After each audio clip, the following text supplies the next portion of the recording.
Shalom saudara, melayani Tuhan adalah salah satu inti dari kekristenan kita. Yang menjadi pertanyaan penting di sini adalah bagaimana melayani Tuhan yang benar. Melayani Tuhan tidak mungkin terlepas dari suatu relasi antara hamba dan Tuhan. Kita yang sebagai hamba dan Tuhan adalah Tuannya. Kata hamba dalam bahasa Yunani berasal dari kata doulos, yang artinya budak atau pelayan. Tuhan Yesus menggambarkan atau menjelaskan hubungan antara hamba dan Tuhan ini di dalam Lukas 17 ayat 7 hingga 10. Siapa di antara kamu yang mempunyai seorang hamba yang membajak atau menggembalakan ternak baginya akan berkata kepada hamba itu setelah ia pulang dari ladang, "Mari segera makan." Bukankah sebaliknya ia akan berkata kepada hamba itu, "Sediakanlah makananku, ikatlah pinggangmu, dan layanilah aku sampai selesai aku makan dan minum. Dan sesudah itu engkau boleh makan dan minum." Adakah ia berterima kasih kepada hamba itu karena hamba itu telah melakukan apa yang ditugaskan kepadanya? Demikian jugalah kamu. Apabila kamu telah melakukan segala sesuatu yang ditugaskan kepadamu, hendaklah kamu berkata, "Kami adalah hamba-hamba yang tidak berguna. Kami hanya melakukan apa yang kami harus lakukan." Ada beberapa hal yang bisa kita lihat di Lukas 17 ini. Hal yang pertama adalah seorang hamba seharusnya mengutamakan kepentingan tuannya terlebih dahulu dibandingkan kepentingan dirinya sendiri. Kita sebagai hamba seharusnya mementingkan kemuliaan Tuhan di atas segalanya. Hanya kemuliaan Tuhan yang menjadi sasaran atau tujuan dari pelayanan kita. Bukan kepentingan diri kita sendiri. Bahkan kita seakan-akan merampas kemuliaan Tuhan dengan kemuliaan diri kita sendiri. Kedua, hamba melakukan tugas tanpa mengharapkan imbalan. Sudah sepantasnya hamba melakukan tugasnya tanpa mengharapkan adanya suatu pamrih ataupun upah. Bahkan rasa terima kasih dari seorang tuan kepada hambanya tidak sepantasnya hamba itu mendapatkan. Jadi, apa yang kita lakukan dalam pelayanan kita kepada Tuhan seharusnya tidak memiliki tujuan untuk kepentingan kita sendiri ataupun kita mengharapkan sesuatu dari pelayanan itu. Murni pelayanan itu hanyalah sebagai ungkapan rasa syukur kita kepada Dia. Dia yang terlebih dahulu melayani kita. Ketiga, kerendahan hati sang hamba dan kewajiban hamba untuk melayani. Apabila kita telah melakukan tugas, sudah sepantasnya kita jangan tinggi hati. Apa yang kita lakukan, apa yang kita perbuat itu menjadi kebanggaan kita. Bukankah kemuliaan Tuhan yang diutamakan di sini? Seharusnya seorang hamba itu memiliki hati yang rendah hati. Hamba melakukan suatu tugas adalah suatu kewajiban. Kewajiban untuk melayani, kewajiban untuk melakukan hal tersebut. Sudah sepantasnya kita melakukan apa yang seharusnya kita lakukan. Di Matius 25 ayat 37 sampai 40. Ini ada suatu perumpamaan di mana Kristus datang dalam kemuliaannya. Terus membagi dua grup. Satu grup disebut grup kambing dan domba. ada yang membedakan antara kedua grup tersebut, baik kambing atau domba, yaitu bagaimana mereka melakukan suatu tindakan terhadap sesamanya. Di sini kita lihat di ayat 37.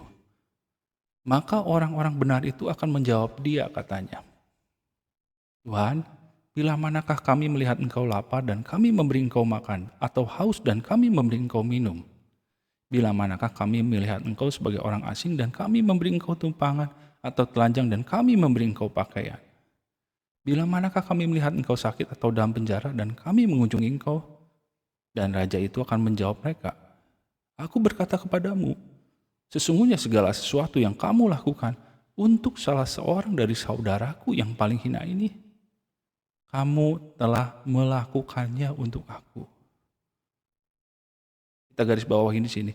Kamu telah melakukannya untuk aku. Coba kita renungkan. Apabila kita melakukan sesuatu untuk sesama kita yang membutuhkan dalam hal ini, Tuhan menggarisbawahi bahwa apa yang kita lakukan itu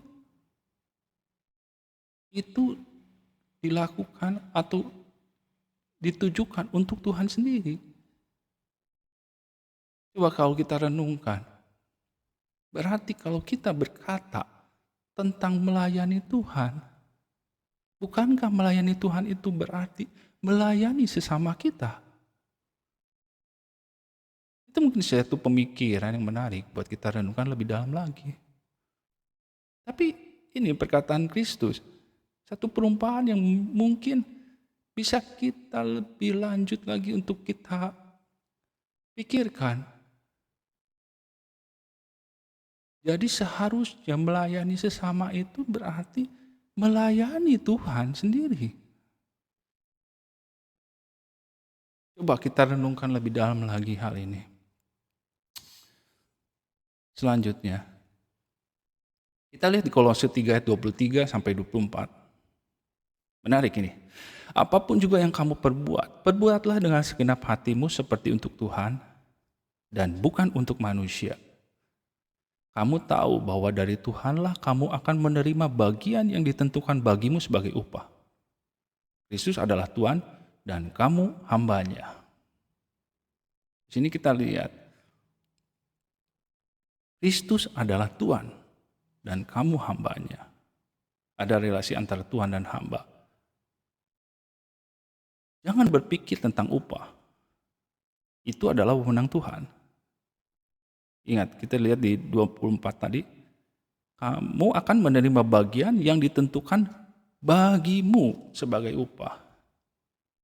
Jadi apa yang harus kita lakukan? Lakukanlah apa yang harus kita lakukan dengan baik. Apapun juga yang kamu perbuat, perbuatlah dengan segenap hatimu. Ini menarik. Coba kita renungkan. Apa yang kita perbuat kepada Tuhan? Apa yang kita perbuat selama ini? Seharusnya apa yang kita perbuat itu seperti apa yang kita perbuat untuk Tuhan. Kalau kita renungkan lebih jauh lagi, kalau kita bicara tentang pekerjaan kita, konteks kalau setiga ayat 23 ini sebelumnya adalah konteks tentang pekerjaan seorang hamba dan tuan. Kalau kita bicara tentang pekerjaan, berarti kalau kita bekerja atau berusaha, bukankah seharusnya apa yang kita kerjakan harus kita lakukan dengan segenap hati untuk Tuhan? Jadi apa yang kita lakukan atau kerjakan sebenarnya adalah suatu pelayanan kita kepada Tuhan. Di sini kita lihat penekanan di ayat 24, Tuhan adalah atau Kristus adalah Tuhan dan kita adalah hambanya. Kita bisa simpulkan bahwa kekristenan itu adalah totalitas seluruh hidup kita. Jangan terjebak kita berpikir bahwa melayani Tuhan hanyalah sebatas kegiatan kita di gereja. Dari 7 hari, anggap kita 1 hari, hari Minggu kita melayani di gereja. Pertanyaannya, bagaimana dengan ke-6 hari sisanya? Dari pemahaman ini kita bisa melihat ke-6 hari di mana kita bekerja atau berusaha seharusnya menjadi satu pelayanan kita juga kepada Tuhan. Bekerjalah atau berusahalah dengan baik. Berbuat dengan segenap hati. Lakukan seperti apa yang Tuhan kehendaki.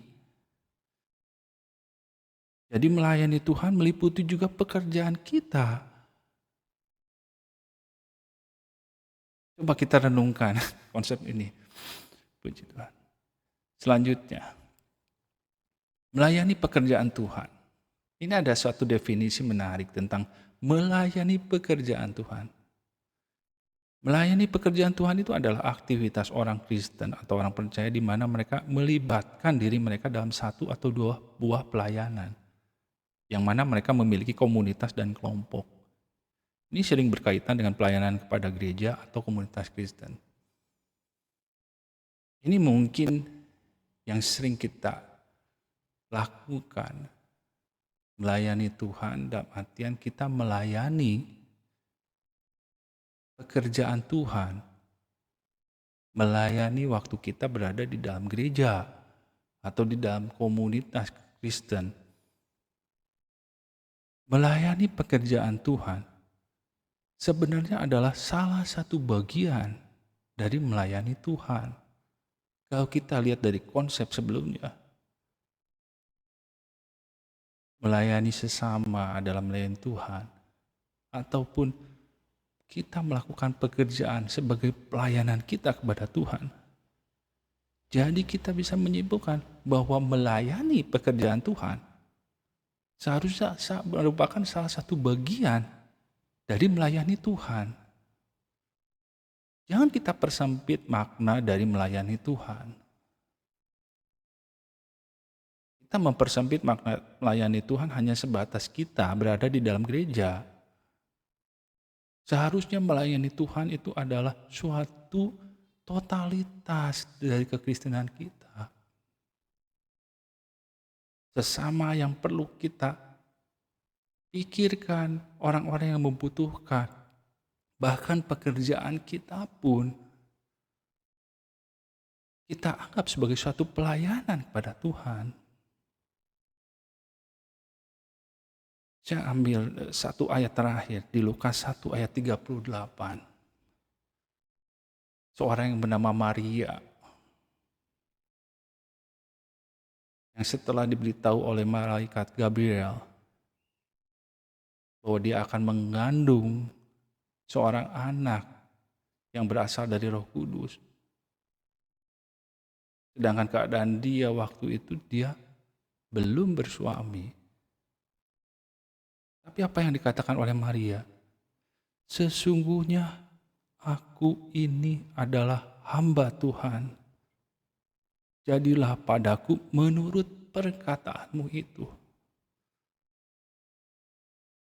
Ada satu ketaatan penuh. Seorang Maria, dia memposisikan dirinya sebagai seorang hamba yang mau menuruti dan mentaati apa yang telah diperintahkan pada dia. Walaupun mungkin waktu itu dia belum terpikirkan konsekuensi dari semua ini. Namun satu hal, dia tetap taat dan tetap memiliki hati sebagai seorang hamba di hadapan Tuhan yang menjadi Tuannya. Puji Tuhan, saya cukupkan sekian. Tuhan Yesus memberkati kita semua. Amin.